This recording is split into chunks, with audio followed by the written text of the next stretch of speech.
Welcome back to another edition of the Facts Matter podcast. I'm Guy Gordon. We made a lot of news at the Citizens Research Council with the new state budget. Certainly got more transparency from state leaders when we realized that the documentation they'd given us was not exactly complete.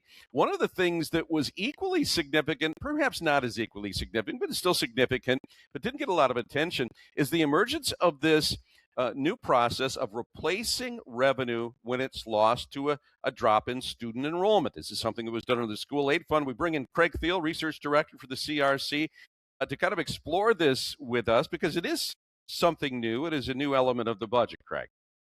Yeah, Guy, thanks for having me. Yeah, it's something that the school community has been well aware of for decades. We've been having declining K-12 public enrollments for about 2 decades now. The challenges that arise from this have their roots in, population stagnation in Michigan, lower birth rates, economic conditions, but schools... Also the growth of school choice where there is leakage to alternative schools. Right, and so, the shrinking of the public school enrollment pie is one element, and then at the district level, and we've seen growth of the number of slices of that pie grow. So the pie is shrinking and the number of slices is increasing. Yeah. So there's two kind of stories there. One, the shrinking pie, and then the larger, demands on that pie. But bottom line, when you tie funding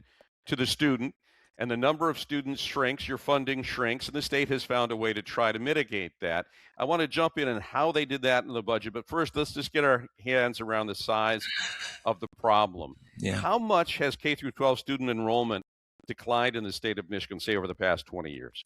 Yeah, so when you look at the number of kids that the state's funding going back to 2003, and then looking at our most recent student count for the 26 school year that just completed, it's down about 25%. So there were some periods where the decline was statewide over 1% a year, but right now it's hovering around about 1% per year. So we have back in 2003 we had 1.7 million K-12 students enrolled in public schools, and now we're below 1.4 million, closer to 1.3 million. So that 25% decline over 20-year period is about 1% a year, as I mentioned. And that's the size of the pie that I was referring to earlier. Now, one thing we talked about is the number of school districts in the state of Michigan has grown over this 20-year period. Traditional districts have maintained their count at about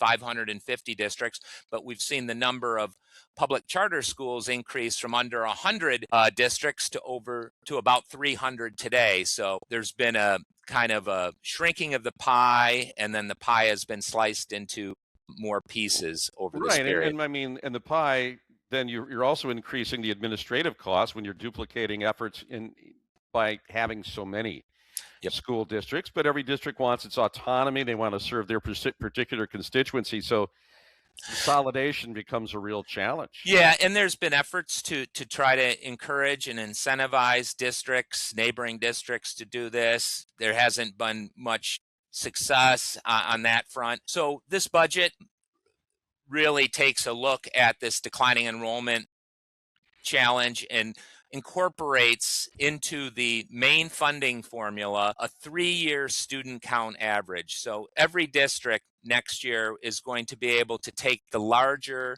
of their fall count in October or average of their last 3 school years for student funding or for school funding purposes. Okay, so are districts held harmless? For instance, if they lose 50 students, they lose $500,000. Under this state replacement funding formula, would they get that full $500,000, or are they still going to have to try to right-size their budget through the variable cost savings that they may incur because the enrollment's decline? Yeah. They're going to incur a revenue loss for sure. The full extent of that won't have to be borne in the next budget year. They'll be able to kind of phase in that student loss over time. The math works, and the math will be different for every district based on, how many students they lose and what percentage of their enrollment goes down. But by using a 3-year average, districts are able to kind of gradually reduce their operating expenses to match what their revenue is going to be. Giving them time to right size. It's definitely, yes, it's a management tool for sure. It adds to the predictability and the stability of a school finances, because business officials are going to know, we know the last 2 years of our enrollment, what's been happening, and now they project what their fall enrollment's going to be, and that's going to add to the predictability, knowing those 2 previous year student counts. And Michigan hasn't had a declining enrollment policy for over 20 years. Right. This is just came about in 23, right? Yep. And we've been funding the declining enrollment kind of through a separate line item in the budget, and now the state has taken the step to incorporate it into the base foundation funding formula. But there's a catch there. Well, and I want to get to that in a moment. But first, I want to address this kind of elephant in the room, which is taxpayers look at this and they say, look, if enrollment declines, then the taxpayer and the district should learn how to right size and save. Why is that so challenging? And I know it kind of comes down to fixed costs versus variable costs and those things that can't necessarily be managed. Right. So explain to it from a taxpayer standpoint why you just can't, downsize and right size. Yeah. Economics tells us over the long run, all costs are variable, and that certainly applies in a school district setting. The challenge with schools in kind of recognizing that revenue loss immediately is that what we might think of as variable costs in other sectors are actually more like fixed costs, at least in the short term for schools. So think about losing 50 students in a school district. Mm-hmm. Those students are spread across multiple classrooms, multiple buildings, right? Yeah. It's not that those 50 kids are all in the 5th grade and you can lose 2 5th grade teachers. You just can't. So over time, districts will have to recognize the lower revenue number from enrolling fewer students, and they will right size, the number of, whether it's 5th grade or 3rd grade, or they may reconfigure grades, they may reconfigure school buildings to adjust. There's all types of adjustments that can happen, but it takes some time to do that. So, well, the other one is transportation, right? Yep. The size of your district and the geography that you're serving, that doesn't shrink. You may be able to downsize the size of the bus to some of the outlying areas if you've had enrollment declines there, but the bottom line is the overall cost of running a transportation system doesn't change much. No, it doesn't. And the same with the physical plant, the buildings, eventually you may be able to shrink to the point where you don't need a building. So if you're operating 2 middle schools, maybe you can consolidate them into a single middle school. Maybe you can, take a grade that wasn't an elementary and push it into a middle school, right, and do that. And some districts take declining enrollment seriously and have policies. So in advance of working on their budget, they have to look at what are under-enrolled schools. They look at what the revenue is brought in for those at the revenue that's brought in to those individual schools, and then the expenses. And then now they have the data at least to say, okay, this is an under-enrolled school. And it's the result of declining enrollment, or it could be choice within the district happening, but we need to take a hard look at these under-enrolled schools and then look to close schools or consolidate grades or something along those lines. All right, and final question in terms of the background of this. Different districts are affected differently. Is there an urban versus rural component here where the enrollment, it seems to have a bigger impact on urban districts? Yes, and so when we get out away from kind of the statewide pie shrinking and look at what's happening at the district level, Our analysis that we did a couple years ago suggests that declining enrollment has been most pronounced in urban areas of the state, and that has been the result of school choice policies in those in the state, and parents taking advantage of public charters or inter-district choice options where Mm-hmm. you can, you know, attend a school in the neighboring school district or two school districts over because it's a better fit for your child. It matches where your place of employment is. So, school choice policies have definitely had an effect. Those have been most pronounced in the urban centers. So those are the Right. districts that are dealing with it. But with our shrinking population, again, going back to that big pie picture, population declines have happened across the state, and in some of those population declines have been most pronounced in rural parts of the state. So we've looked at the numbers most recently, and 2/3 of the roughly 800 school districts in the state, about 550 of them, have had year over year student population declines the last couple of years. And that 2/3, 60% number has been fairly stable for the last 4 or 5 years. Okay, so state budget leaders since 2023 have tried to mitigate some of the impact of the enrollment declines. In this time, it is part of the regular school funding budget. How big is that appropriation relative to the size of our school budget? Yeah. So when this Lansing officials decided to kind of include some discrete funding for declining enrollment a few years ago, they allocated $70 million to that, and they've allowed districts access to that 70 millions figure for the last couple years. So Mm-hmm. the way that program worked is districts were able to recoup about 50% of the revenue loss that occurred through that $70 million reduction, $70 million appropriation. This next school year, rather than have a separate line item for the declining enrollment, they've factored the declining enrollment policy into the school funding model in how we count students. So we're going to use a 3-year average. We're going to allow Okay. districts to use the greater of their current year enrollment count. So growing districts don't have to like use a 3-year average. They can use the larger of the current year or the 3-year average student count.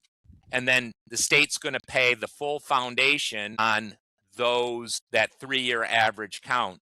We've looked at the budget, and it looks like it'll cost the state about $186 million to do this next year. So we go from a $70 million program to about a $186 million program, about more than twice as large. And so that's a big number. But when you look at how does that 186 compare to this total K-12 funding pot, it's less than 1% of all funding Okay. going to districts. So big for sure, just on its own, but as part of the larger funding that comes from the state for public education, it's a fairly small piece.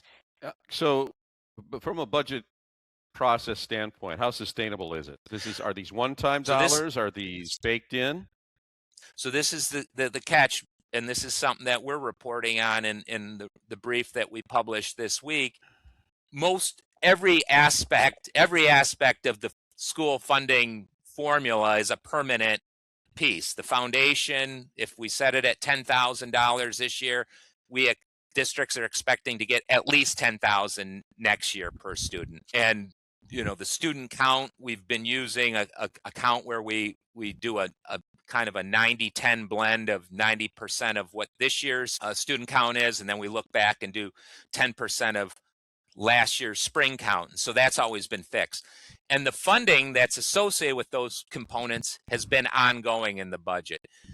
This budget taps into some available one-time resources that are in the school aid fund and uses those dollars to fund this $186 million appropriation. So districts can count on those dollars, lock those dollars in for next year's budget. But as we look to the 27-28 school year, the next school year, those dollars aren't in the budget, and districts are going to have to plan accordingly this year to use those resources really as one-time resources unless this next budget cycle makes them permanent.